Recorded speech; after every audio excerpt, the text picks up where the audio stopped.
Chima sat on the edge of his wooden chair, staring at the half-finished bowl of gari before him.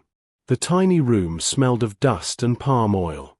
The fan above creaked as it turned lazily. He had been sitting there for hours, his eyes fixed on nothing in particular. Adiz, his wife, had gone out early that morning without saying a word. Lately, that had become her new routine, leaving before sunrise and coming back late, irritated and cold. Chima had once been a proud man. A man who wore confidence like a second skin. He used to fix generators and small machines for people in the neighborhood, and though he didn't earn much, he was honest and hardworking. But things started falling apart when business went dry. He lost many of his customers after a bigger workshop opened across the street.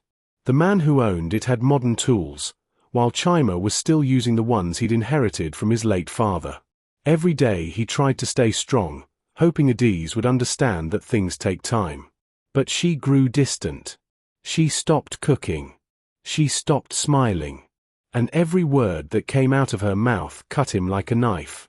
That evening, when she finally returned home, she tossed her handbag on the floor and sighed loudly. "So, this is my life now," she said, her tone sharp. "Coming home to this same house, this same useless man who can't even feed himself." Chima looked up slowly. "Adiz, I'm trying. You know I'm trying. Things will change soon. I've been speaking with a friend who—" She waved her hand at him, silencing him. "You've been speaking with someone for months. Every time it's one story or the other. I'm tired, Chima. I can't keep suffering because you refuse to move forward." He swallowed hard. "You think I enjoy this? You think I'm not ashamed? Then do something about it," she snapped. "Look at your mates. Look at Emeka down the street, building houses and buying cars. Look at Namdi, who just opened a supermarket for his wife. But you're here, counting gari and talking about hope." Her words landed like stones. Chima didn't speak again. He just sat there, quietly watching her as she paced the room. She grabbed her phone and started typing furiously. "I can't do this anymore," she said. "I've wasted too many years." Chima's heart tightened. "What are you saying?" Adiz looked straight at him. "I'm leaving. I can't live like this. I married you thinking you had potential, but all you have are excuses." For a moment, he couldn't move. He just stared at her, hoping it was one of her usual threats. But she walked into the bedroom, packed her things into a small travel bag, and came out minutes later dressed in a fitted gown and heels. He rose from his chair. "Adiz, please. Don't do this." She stopped by the door and turned to him, her face cold. "You're a good man, Chima. Just not good enough for me." She left, slamming the door behind her. That night, the silence in the room was unbearable. The small clock on the wall ticked loudly. Chima sat awake, staring at the ceiling, replaying every word she said. By morning, he went outside and looked around the compound. The neighbors moved about, washing clothes and fetching water. He felt invisible, small, forgotten. Days turned into weeks. He tried calling Adiz, but she didn't answer. News started spreading around town that she had moved in with another man, Jide, a businessman from Enugu who drove a shiny black SUV. Some neighbors whispered behind Chima's back, while others looked at him with pity. He stopped talking to anyone. He buried himself in work, repairing small appliances for whoever came his way. He didn't earn much, but he used every naira wisely. When the nights felt too long, he sat under the old mango tree in front of his workshop, staring into space, wondering where he went wrong. One afternoon, he met an old friend, Hugo, who worked with a local manufacturing company. They chatted for a while, and Hugo mentioned that his company needed someone who could handle mechanical repairs. "Chima, you're good at this," Hugo said. "Come for the test tomorrow. They pay well." At first, Chima hesitated. He had lost faith in luck, but something in Hugo's voice gave him hope. That night, he barely slept. He cleaned his tools, ironed his shirt, and prepared like it was his last chance in life. The next morning, he arrived early at the factory. The test was tough, but Chima's hands worked like they were guided by something beyond him. He fixed what others couldn't. When he finished, the supervisor, a tall man with a calm face, nodded in approval. "You're good," he said. "When can you start?" For the first time in months, Chima smiled, a genuine smile. That day marked the beginning of his climb. He started working at the factory, learned quickly, and became one of their most skilled technicians. Soon, he began saving money. Every weekend, he went to a nearby business center to learn more about modern machines and new technology. He was determined to rebuild himself, not for Adiz, but for his own dignity. Months later, the factory owner noticed his consistency and offered him a promotion. He was given a small team to lead and a bigger salary. With time, Chima started investing in side projects, fixing machines for other companies, and selling spare parts. His name spread across town as the man who could fix anything. One evening, as he locked up his workshop, he saw a familiar face standing across the road. Adiz. She looked different, thinner, with eyes that had lost their shine. Chima froze. She walked slowly toward him, her voice trembling. "Chima." He didn't say a word. He just looked at her. "I made a mistake," she said, tears filling her eyes. "Please, can we talk?" The street was quiet except for the faint hum of passing motorcycles. Chima's heart pounded, not out of anger, but something deeper, something like disbelief. He looked at her once more, then quietly said, "It's late. I have work tomorrow." He turned and walked away, leaving her standing in the fading light, her tears glistening on her cheeks. That night, she wept outside his workshop, whispering his name, realizing too late that the man she once called useless had become everything she ever wanted. The next morning, Chima woke up earlier than usual. The sound of distant traffic reached his ears as dawn crept over the quiet neighborhood. He sat at the edge of his bed, rubbing his palms together, lost in thought. He didn't sleep much the night before. Adiz's face kept flashing in his mind, the tears, the regret, the quiet tremble in her voice. But he refused to let that weaken him. He had already gone through his share of pain. He had built himself up from nothing, and he wasn't about to let old wounds reopen. He got dressed neatly, wore his clean blue shirt, and stepped out. His workshop had grown over the past months. What once looked like a small corner space now stood as a full, well-equipped site with machines humming softly and apprentices bustling around, learning from him. He employed 3 young men, Kelechi, Obinna, and Uche, each loyal and hardworking. Together, they worked on heavy equipment and factory machines from all over the city. As he walked into the workshop that morning, Kelechi greeted him with a wide smile. "Oga, good morning. We fixed that conveyor belt you told us about. It's working perfectly now." Chima nodded, pleased. "Good job, Kelechi. Keep it steady. We've got a delivery coming from Owari later today." He moved around the workshop, checking each corner, inspecting the tools, ensuring everything was in order. That was his new habit, discipline in every detail. He'd learned the hard way that success didn't come from luck. It came from consistency. Around noon, his phone rang. He picked it up and heard a familiar voice. It was Hugo, the same friend who had introduced him to the factory months ago. "Chima. My brother, congratulations." Hugo's voice was excited. "Your name is on the list of men being considered for that new contract with the oil servicing company in Port Harcourt. The management will call you in for a meeting next week. You'll be leading the technical team." For a moment, Chima said nothing. He just closed his eyes and breathed deeply. A small smile tugged at his lips. "Thank you, my brother. Thank you so much," he finally said. "Don't thank me," Hugo replied. "You earned it. You've worked hard. Everyone knows your name now." After the call ended, Chima sat quietly in his small office at the back of the workshop. The feeling that came over him wasn't pride, it was peace. He remembered the nights he slept hungry, the insults, the empty room after Adiz walked out. Every moment of pain had shaped him. Later that day, as he was closing up, someone came knocking on his office door. Obinna stepped in first, his face uncertain. Behind him stood Adiz, dressed modestly this time, her face tired but calm. Chima's eyes met hers, but he said nothing. He gestured to Obinna to leave them, and the boy quietly slipped out, closing the door behind him. Adiz stood by the doorway, clutching her handbag tightly. "Chima, I'm not here to cause trouble," she began, her voice low. "I just needed to talk." He leaned back in his chair. "Talk about what?"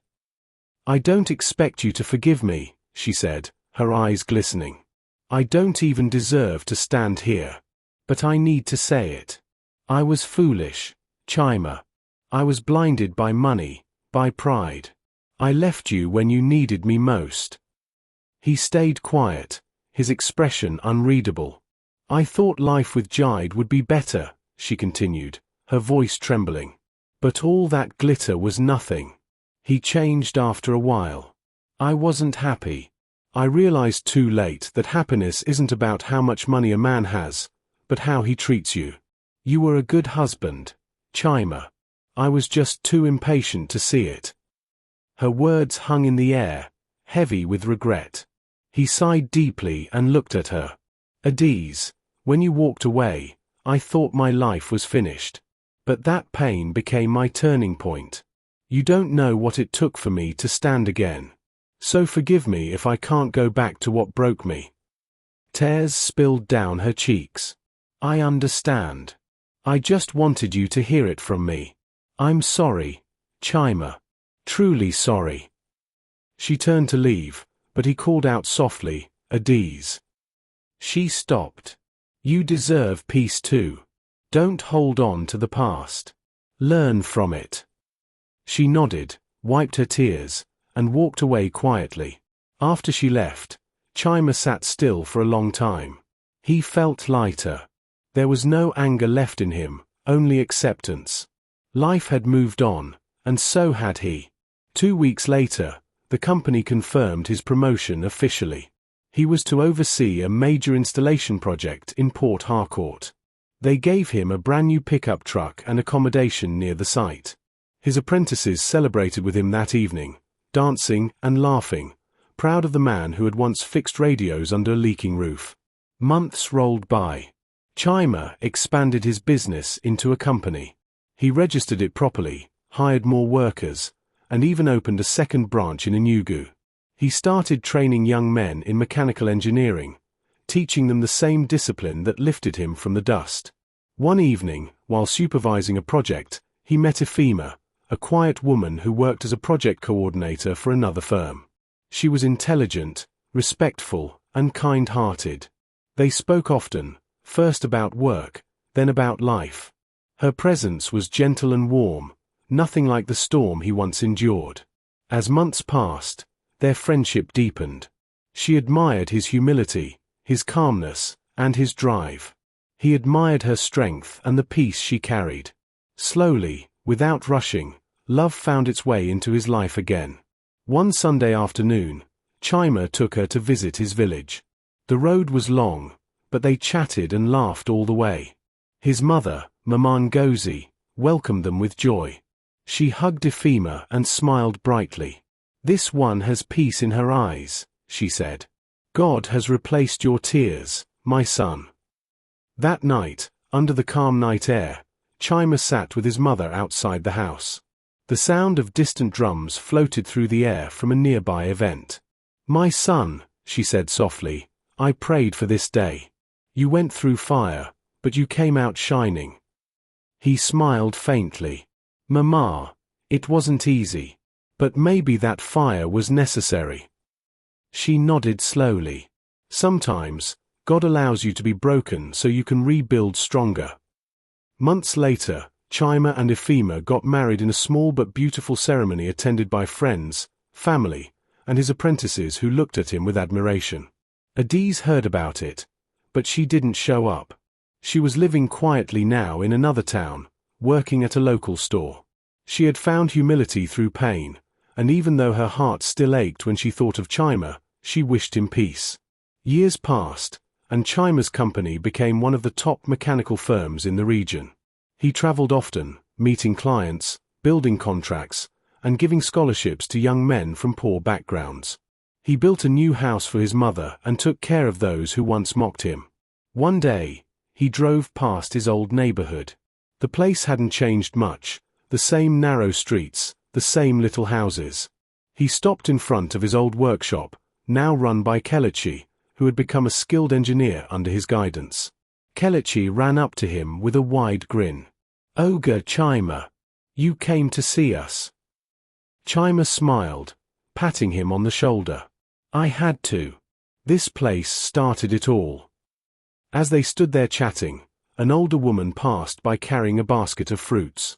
When she looked up and saw him, she froze. It was Adiz. Time had softened her face, but her eyes carried the same recognition. For a moment, they both stood there, silent. Then she gave a small, sad smile and whispered, "I'm proud of you." He nodded gently. "Thank you, Adiz.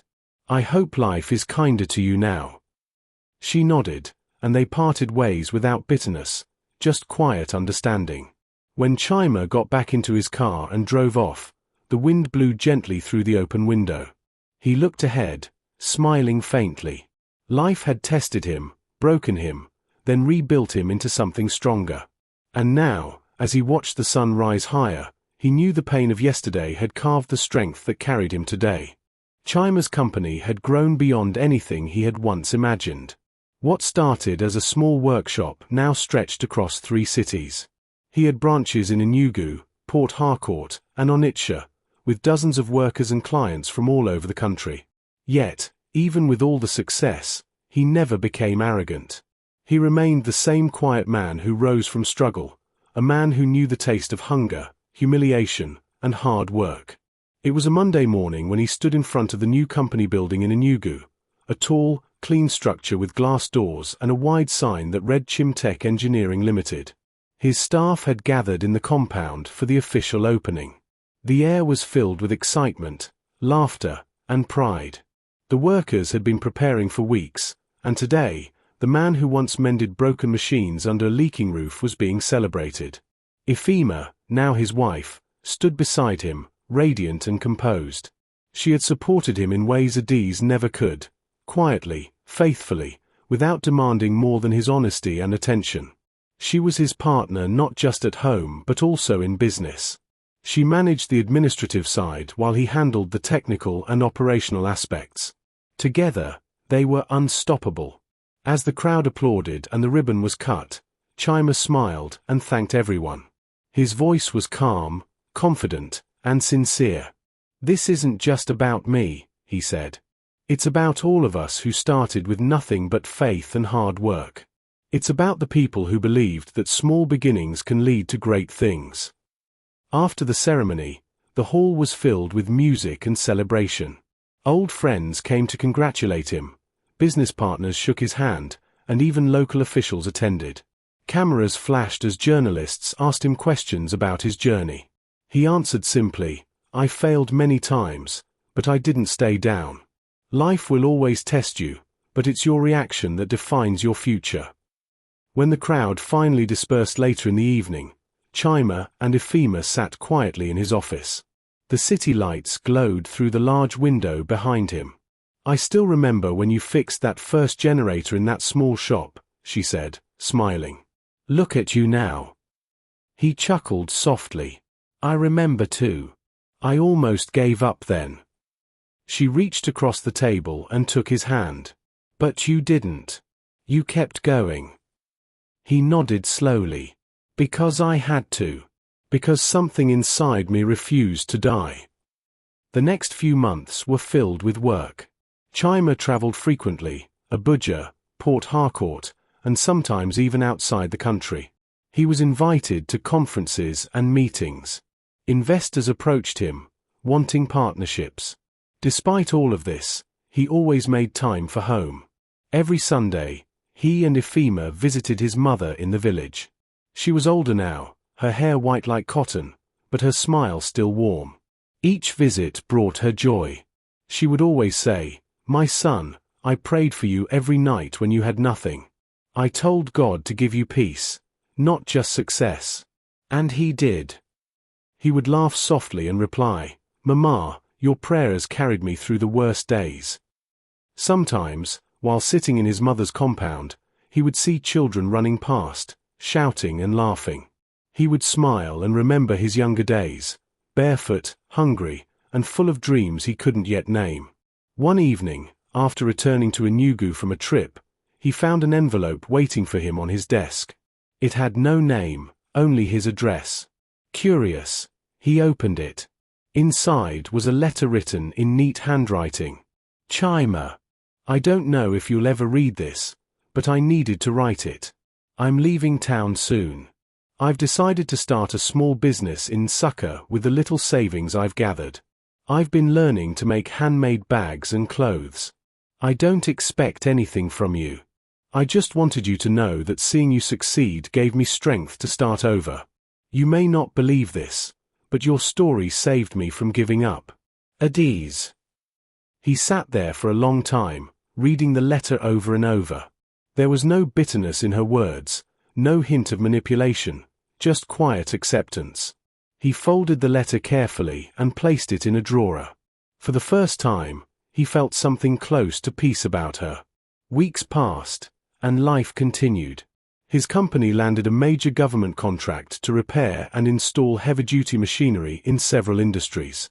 It was the biggest project he had ever taken on, and he knew it would require every bit of skill and discipline he had.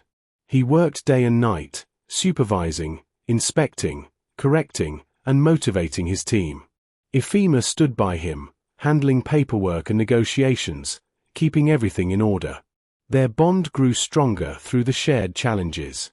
One night, after weeks of non-stop work, he came home late, exhausted. Ifema had stayed up waiting for him. The living room lights were dim, and a pot of soup sat warm on the table. She smiled as he entered. "You look like someone who just fought a battle." He laughed weakly and sat down. "It feels like one." "Eat first," she said softly, serving him. "You need your strength." He looked at her with deep gratitude. "You're my biggest blessing, Ifema." She smiled shyly, then replied, "You've earned everything you have, Chima. You deserve peace." Months later, the project was completed successfully. The company received national recognition, and Chima was invited to a business summit in Abuja to speak on resilience and entrepreneurship. At the event, he stood on stage in front of hundreds of people, young entrepreneurs, government officials, investors. He spoke plainly, without trying to impress anyone. "I was once that man everyone laughed at," he said. "People called me names, even the one I loved most walked away. But failure doesn't define you unless you allow it to.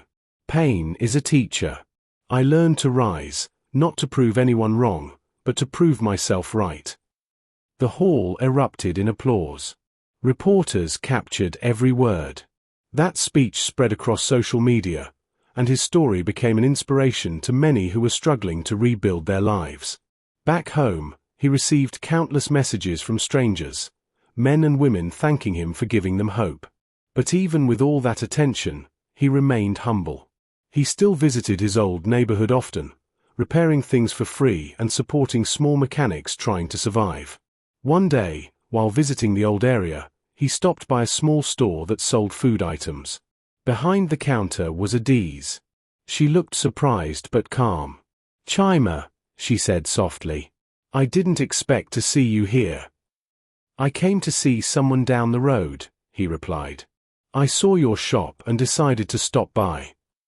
She nodded, avoiding his eyes for a moment. "Business is slow, but I'm managing." He looked around the small shop, clean, organized, modest. "You're doing well, Adiz. I'm proud of you." Her eyes glistened. "Thank you. That means more than you know."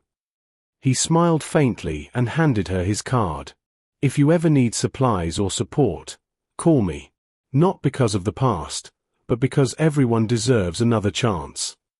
She nodded, tears threatening to fall. "Thank you, Chima. I'll never forget that." When he walked back to his car, he felt a deep calm settle over him. The past had finally released its grip. Over the next few years, Chima's company expanded across West Africa. He built a training center in his hometown, offering free skill acquisition to youths who couldn't afford school. He named it the Rising Hands Foundation, a reminder that every successful person once needed a hand to rise. On the opening day of the center, he gave a short speech. "When life pushes you down, don't stay there. Stand, even if your legs shake. Stand because every storm ends eventually. I stood, and today I stand to help others do the same." The crowd cheered. Later that night, he and Ifema sat on the veranda of their home, the air soft and cool. The city lights twinkled in the distance. "Do you ever think about how far you've come?" she asked quietly. He smiled gently. "Every day. I think about the man I used to be, and I thank God I didn't give up." She leaned against him. "You've become more than successful, Chima. You've become a story." He laughed softly. "Maybe. But a story that took pain, loss, and a lot of sweat to write." They sat in silence for a while, listening to the faint hum of crickets. The world felt calm, peaceful, everything he had once prayed for. And as he looked out into the night, Chima knew that his journey had come full circle. He had lost everything, been called useless, and abandoned. But in the end, he didn't just rise, he built an empire from the very ashes of his pain. Years passed, and Chima's name became a symbol of perseverance across Nigeria. Everywhere he went, people recognized him, not just as the owner of Chimtech Engineering but as a man who turned pain into purpose. Newspapers wrote about him, schools invited him to speak, and even television programs requested interviews. Yet, through all the noise and attention, Chima remained grounded. He still woke up early every morning, prayed quietly beside his wife, Ifema, and went to work like he did when things were tough. He never let success change his rhythm. To him, the memory of who he once was, hungry, mocked, abandoned, served as a constant reminder that success meant nothing without humility. One Friday morning, he stood by the window of his office in Enugu, staring at the city below. The sound of workers talking, tools clanging, and vehicles moving around the compound filled the air. Ifema walked in, holding a file. "Your meeting with the investors from Lagos has been confirmed for next week," she said, placing the folder on his desk. He nodded without turning. "Thank you. How's the foundation project going?" She smiled. "It's growing fast. We already have over 100 trainees in the program. Some have started their own small workshops." Chima turned around, his face brightening with pride. "That's good news. That's the real dream, Ifema, seeing others rise." She nodded softly. "You've changed so many lives, Chima." He sat down and opened the folder. Inside were documents for a massive partnership deal, one that could take his company to an international level. It was the kind of opportunity every businessman prayed for. But that same day, as he prepared for a presentation, his phone buzzed. It was an unfamiliar number. He almost ignored it but decided to answer. "Hello," he said. A weak voice came through. "Is this Mr. Chima? Chima Okeke?" "Yes, who's speaking?" There was silence for a moment. Then the voice continued. "My name is Gloria. I'm calling on behalf of Adiz." His heart paused. He hadn't heard that name in years. "What about her?" he asked quietly. "She's very sick," Gloria said. "She's been in the hospital for a few weeks. She mentioned your name and begged me to call. She said she just wants to see you before." Her voice trailed off. Chima took a deep breath. The room felt smaller all of a sudden. He hadn't expected that call. Not after everything. "Which hospital?" he asked. Gloria gave him the address, and after the call, Chima sat in silence for a long while. His mind flooded with memories, the arguments, the humiliation, the night she walked out. But beneath the pain, there was compassion. He wasn't the kind of man who held grudges. He told Ifema that evening. She listened quietly, her expression calm. "Do you want to go?" she asked. He nodded slowly. "Yes. Not because of the past, but because she's part of my story. I need closure." Ifema reached for his hand. "Then go. Sometimes, peace comes from doing what's right, not what's easy." The next morning, he drove to Nsukka. The journey was long, the road winding through quiet villages and green fields. When he arrived at the hospital, the nurse led him to a small ward. Adiz lay on the bed, frail and thin, her once vibrant face now pale. She opened her eyes slowly when she heard his footsteps. "Chima," she whispered. He stood by her bedside, unsure what to say. The woman who once mocked him now looked at him with tears of regret. "I didn't think you'd come," she said weakly. "I almost didn't," he replied softly. "But I had to." She smiled faintly. "You look different. Strong. Successful. I saw you once on television. You've become everything I said you couldn't." He sighed, his voice calm. "That wasn't to prove anything to you. I just didn't want life to end me that way."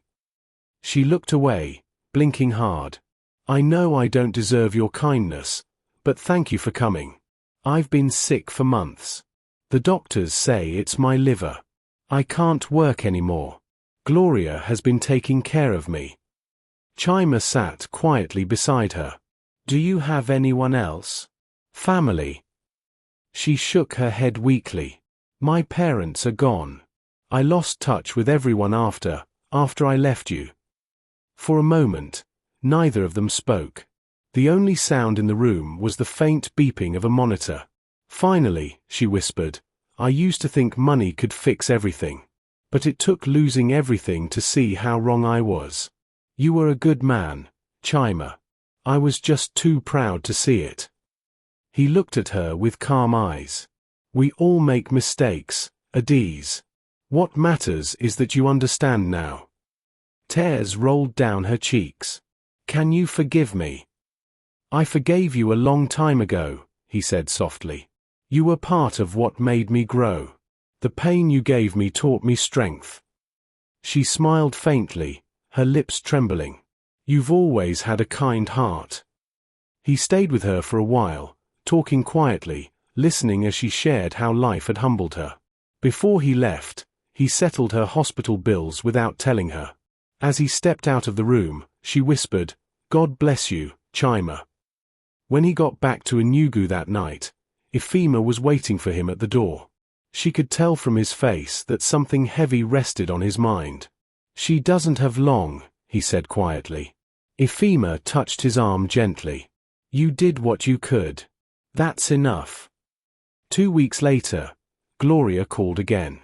Adiz had passed away peacefully in her sleep. She left a note addressed to Chima. "Thank you for forgiving me. Thank you for showing me what real strength looks like. If I could live again, I would choose kindness over pride. You deserve all the happiness in the world. Adiz." Chima read it in silence, then folded the note and placed it in the same drawer where he had kept her first letter. He didn't cry. He simply closed his eyes for a while, letting the moment sink in. That night, he sat on the balcony with Ifema. The moonlight washed over them, and the distant sound of night insects filled the air. "Life has a strange way of teaching lessons," he said quietly. "Pain circles back, but sometimes it returns just to close the wound." Ifema leaned her head on his shoulder. "You gave her peace before she left. That's more powerful than revenge." He nodded. "Maybe that was what I needed too, peace." The following year, Chima's foundation expanded into other states. He named one of the training centers Adi's house, not out of love, but as a reminder of transformation, that even broken stories can end in redemption. One afternoon, he stood before the young trainees at the new center.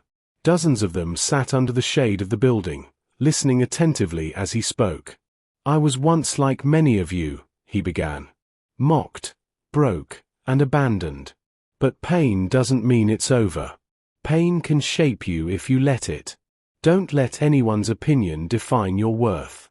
Work hard. Stay kind. Keep faith alive." After the speech, the students clapped loudly. Some of them approached him with tears in their eyes, thanking him for giving them hope. That evening, when he got home, Ifema was in the kitchen preparing dinner. He walked in quietly, hugged her from behind, and whispered, "Thank you for standing by me. Through everything." She smiled and placed her hand over his. "That's what love is, Chima, standing firm through the storm." They ate together, laughing softly as they shared stories of the day. Later that night, as they sat outside watching the stars, Chima felt an overwhelming sense of peace. The same world that once turned its back on him now looked to him for light. He glanced at Ifema and said, "Do you know what I've learned?" "What?" she asked. "That sometimes, life breaks you on purpose. Not to destroy you, but to rebuild you into something stronger." She nodded, her eyes shining softly in the moonlight. "And you, Chima, are living proof of that."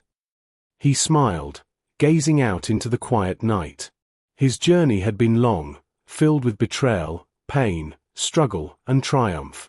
But through it all, he had found not just success, but meaning. In that moment, surrounded by peace, love, and fulfillment, Chima realized that every wound, every insult, and every lonely night had led him exactly where he was meant to be. Years continued to pass, and Chima's life had transformed in ways that once seemed impossible. His company, Chimtech Engineering, had grown into one of the most respected technical firms in Nigeria. They had expanded into neighboring countries, sending engineers to Ghana, Cameroon, and even as far as South Africa. Yet, despite the fame and wealth, Chima remained humble. He still rose before the sun, still inspected every corner of his operations, and still treated his employees with respect and care. His mornings began with quiet prayer. Ifema, ever patient and supportive, would sit beside him, often reading quietly or preparing breakfast. They didn't speak much at dawn. The silence was comfortable, filled with shared understanding. When the city awoke, Chima would drive to one of his branches, inspecting machines, guiding apprentices, and managing operations. One Tuesday afternoon, Chima was at the Lagos branch overseeing a large installation project when he received a call from Kelechi, his most trusted apprentice, who now managed the Onitsha branch. "Sir," Kelechi began, excitement in his voice, "you won't believe it. A company in Abuja wants a long-term partnership with us. They said they only trust Chimtech to handle their industrial machinery. They're ready to pay upfront and want us to start immediately." Chima felt a wave of satisfaction but remained calm. "Tell them we will send a team next week. Make sure the plans are thorough, Kelechi. Double-check everything. We can't afford mistakes." "Yes, sir. Don't worry, everything will be perfect," Kelechi said before hanging up. Chima leaned back in his chair, feeling the weight of responsibility, but also a deep sense of pride. He had built this from nothing, and now the company he nurtured was a beacon for others. After the call, he walked to the large window in his office. Below, workers moved efficiently, machines hummed, and apprentices learned quickly under the guidance of supervisors trained by him. He remembered the nights he spent repairing generators alone, his stomach empty, and his heart heavy with despair. Every memory of struggle fueled his gratitude and humility. When he returned home that evening, Ifema had dinner ready. The couple sat together in comfortable silence, sharing simple food, their conversation filled with light laughter.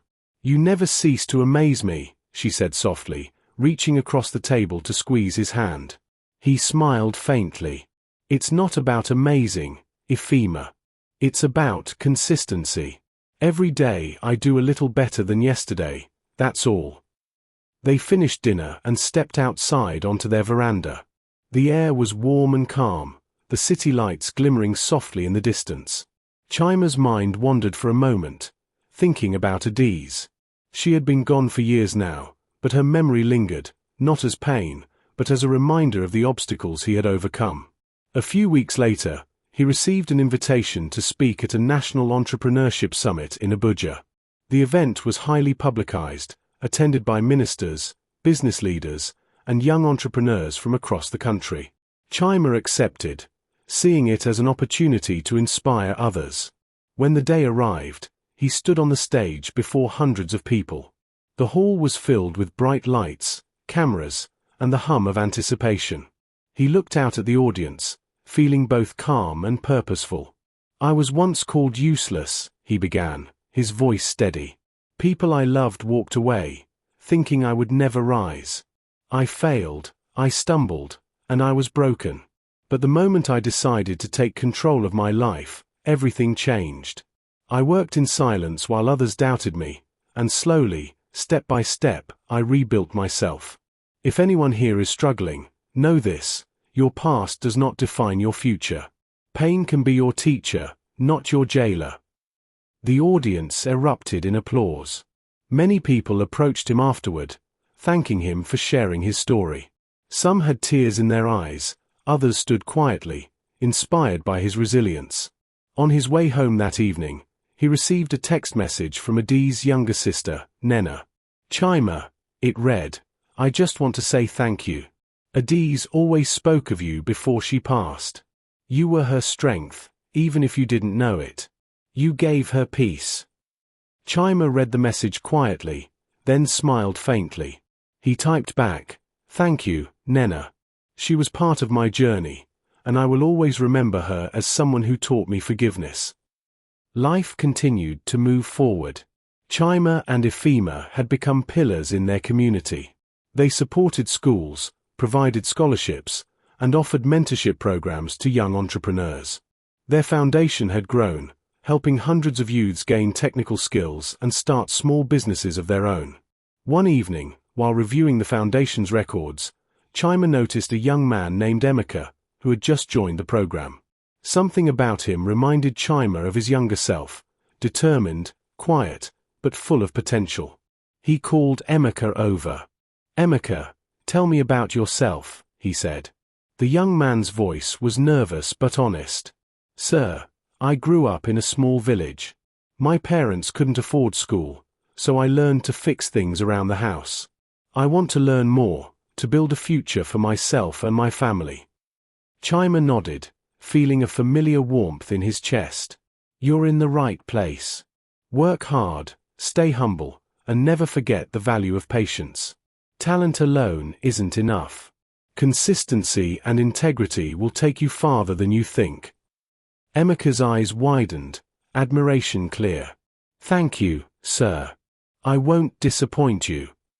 That night, Chima and Ifema sat in their garden, the soft wind rustling the leaves around them. "Do you ever think about the past?" Ifema asked quietly. "Sometimes," Chima replied. "Not with anger, but with gratitude. Without it, I wouldn't have grown. Every struggle, every insult, every moment of loneliness shaped who I am today." She smiled, leaning her head on his shoulder. "And look at you now. You've touched so many lives. You've become a beacon for others." He looked up at the sky, the stars glimmering above. "Yes, but it's not just me. It's all the people who stood by me, believed in me, and worked with me. Life is never a solo journey." Weeks later, the company received a call from an international investor, interested in partnering with Chimtech to expand operations to West Africa. The deal was enormous, requiring careful planning, travel, and immense coordination. Chima didn't hesitate. He and Ifema traveled to meet the investors, negotiate terms, and solidify the partnership. While in Lagos for one of these meetings, he visited an old street where he and Adiz had once lived. The area was unchanged, narrow, and crowded, but it carried a sense of nostalgia. He paused at the spot where he had first set up his small workshop, remembering nights filled with hunger, despair, and the mocking words of those who doubted him. For a moment, he allowed himself to feel the old pain, not as bitterness, but as a reminder of his growth. He knelt for a second, whispered a quiet prayer of gratitude, and then stood up. The streets around him were the same, but he was no longer the same man. Returning to his hotel, he shared his reflections with Ifema. "Life has a way of humbling you before it elevates you," he said. "I was broken, called useless, abandoned. And yet, all of that led me here, to this life, to this peace." Ifema smiled softly, her hand brushing his. "You've lived the story many only dream about. And you've done it with grace." Chima leaned back, letting the thought settle. He had built an empire, touched countless lives, and found love that was steady and true. But beyond the wealth and the accolades, what mattered most was the journey, the lessons learned, the strength gained, and the heart that refused to break despite everything. As the city lights glimmered through the hotel window, Chima realized that the man who once sat hungry and heartbroken under a dim lamp had finally arrived. He had not only conquered the world outside but also the battles within himself. And in that moment, surrounded by the quiet hum of a city at night, he understood that truest success was not in riches or fame, but in resilience, integrity, and the peace he carried inside. Years had passed since Chima first rebuilt his life, and yet every morning he still woke up with the same quiet determination that had carried him from despair to triumph.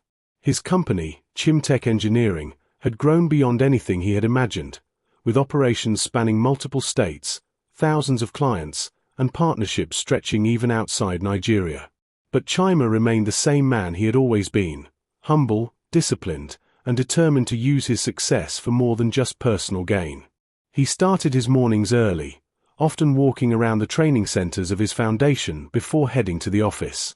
The youths who came to him to learn technical skills reminded him of his younger self, hungry for knowledge, full of potential, but unsure of the future. He spoke to them often, sharing not just technical lessons but life lessons, stories of perseverance and integrity. One morning, while inspecting a new mechanical installation in Port Harcourt, he noticed a young apprentice struggling to align heavy parts on a conveyor system. Chima immediately walked over and placed a steady hand on his shoulder. "Take your time," he said softly. "Focus. One wrong move and it's ruined. But one right move and you'll see it work perfectly. That's the difference between giving up and rising." The boy nodded, sweating and trembling, but carefully followed Chima's instructions.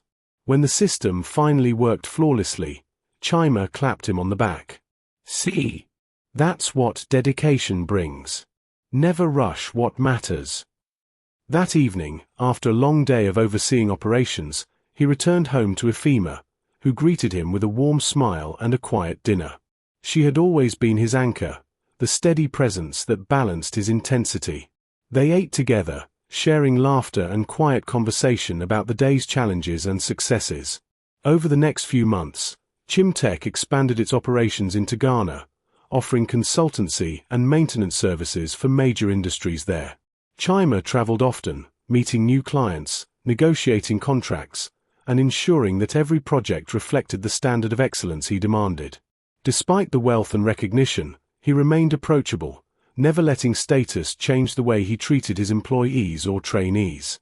One rainy afternoon, while returning from Lagos after a meeting with international investors, he received a message from Nena, Adi's sister. "Chima," it read, "I wanted to let you know that Adi's business is doing well. She speaks of you sometimes, about how you taught her the value of humility and forgiveness. She wishes you happiness." Chima paused, letting the message settle.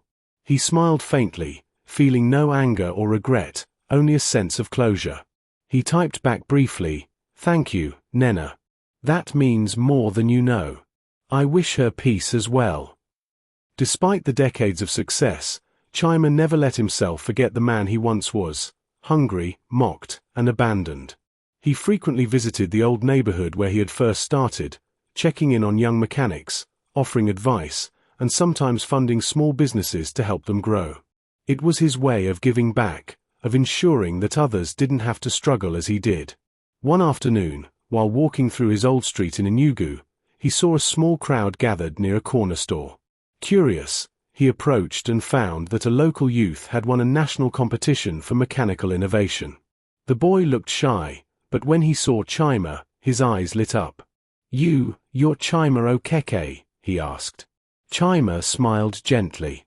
"Yes, that's me. Congratulations on your achievement." The boy's face glowed with pride. "Your story inspired me to keep working, even when everyone laughed at me. I wanted to show that we can rise." Chima patted his shoulder. "Keep pushing. Your journey is just beginning. Remember, it's not about the recognition. It's about the work you put in and the lives you touch." That night, back at home with Ifema, Chima reflected on his journey. From the days of hunger and heartbreak to the days of international recognition, he realized that everything, every insult, every moment of doubt, every betrayal, had shaped him into the man he had become. "Do you ever think about what could have been?" Ifema asked quietly as they watched the city lights from their veranda. Chima shook his head. "No. I don't dwell on what could have been. Every wrong turn, every struggle led me here. If Adiz had stayed, I might never have found this strength. Life doesn't give second chances often, but when it does, you have to seize them." She leaned against him, smiling softly. "You've made the most of every chance. You've built an empire, helped countless people, and found peace. Few people can say that." Months later, Chima was invited to a national award ceremony to receive recognition for his contributions to business and community development. He walked onto the stage to thunderous applause, the weight of his journey reflected in every line on his face. "When I started," he said into the microphone, "I was broke, abandoned, and called useless. Life had turned its back on me. But I didn't give up. I worked quietly, with faith, humility, and determination. Today, I stand here not because of what I earned, but because of the lives I was able to touch along the way. To anyone listening, know this: your past does not define your future. Your struggle can become your story of triumph if you let it." The audience rose to their feet, cheering and clapping. Cameras flashed, capturing every moment. Yet Chima's eyes were calm, focused inward, not on the applause but on the quiet understanding that he had achieved something far greater than wealth. He had achieved purpose. After the ceremony, as he walked back to his car, he saw familiar faces from his neighborhood, some of whom had doubted him in the past. Their expressions were a mix of awe and respect. For a moment, Chima felt the echo of the man he had once been, standing there, ignored and belittled. But now, the streets were different, not the streets themselves, but the view through which he saw them. He drove home that night in silence, the city lights reflecting in the windshield. When he arrived, Ifema was waiting with a warm embrace. "You did it," she whispered. He smiled softly. "We did it. This isn't just my success, it's ours. And the people we've helped along the way." Years turned into decades. Chima continued to expand his company, build schools, and mentor thousands of young people. His legacy grew, not just in wealth or fame, but in the countless lives he changed and the hope he instilled in those who had once been overlooked and underestimated. One evening, as he walked through the training center he had built in his hometown, he paused to watch a group of apprentices working diligently. Their faces were full of hope, their hands steady and determined. For a moment, he remembered the days he had worked alone, struggling to survive, doubted by everyone, including the woman he once loved. A gentle breeze brushed his face, carrying the faint sounds of laughter and clanging metal. He smiled, knowing that he had not just built a company, he had built a legacy. And as he looked toward the horizon, where the sky met the earth in a soft glow, Chima understood the truth he had learned long ago. Life's greatest triumph comes not from wealth, fame, or revenge, but from rising above pain, nurturing others, and finding peace within oneself. In that moment, surrounded by the life he had created, Chima felt complete. Every heartbreak, every insult, every lonely night had led him here. He had been called useless, abandoned, and mocked, yet he had risen, not just to succeed, but to transform the world around him. And in that, he found the deepest satisfaction: a life fully lived, a heart fully mended, and a legacy that would outlast him. Thank you so much for watching this emotional and inspiring journey of Chima, from from being called useless and left behind, to rising so high that the same world that mocked him now looks up to him with respect. His story reminds us that life can break you, but it can also crown you if you refuse to give up on yourself. Before you go, tell us the country you're watching from and what your time says right now. We want to see how far this story has traveled. And please, make sure you subscribe, like, and share this story so more people can feel this motivation and hope. See you in the next one.